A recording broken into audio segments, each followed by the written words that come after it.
Hello, this is Ivy. Thank you for tuning in. Prepare for launch. 3, 2,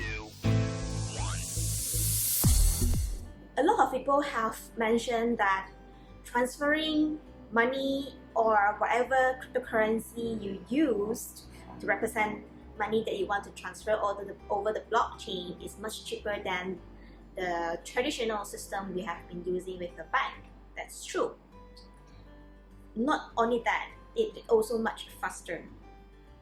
Think about that, the transfer overseas that it have to take for about probably about 10% or about a few days or a week, depends on where you are, and compare with transferring it over the blockchain that can be done within a day or less with only 2 to 3%, sometime maybe a little bit higher. It is much cheaper and much faster. But there are times when the network is extremely busy and you need to have your transactions or your transfer time quick. You might need to pay a higher transactions fee that end up could be either about the same as the banking system or could be a bit higher. It all depends on when you use it and whether you would like to pay a higher transactions fee. Because in blockchain, the higher transactions fee you're willing to pay, your transactions will get put in a block faster, because those nodes or the computer who have been verifying the transactions and grouping transactions together and lock them in the blockchain need to be incentivized. So they would of course take a higher fee than a lower fee. And another situation is when you want to buy something over the counter.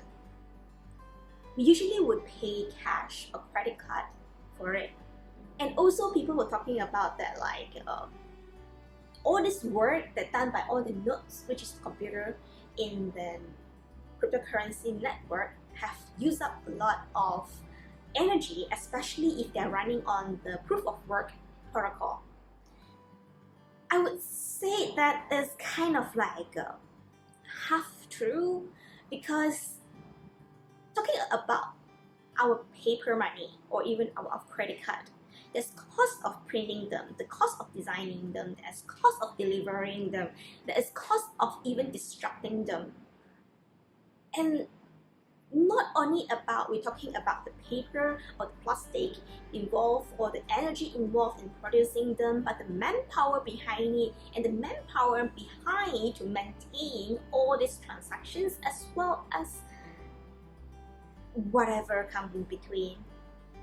The only thing is, it's easy to calculate how much or roughly how much of power you used to maintain the whole network, but it's very hard for us to calculate how much of human power and how much money have involved in maintaining our current paper money system.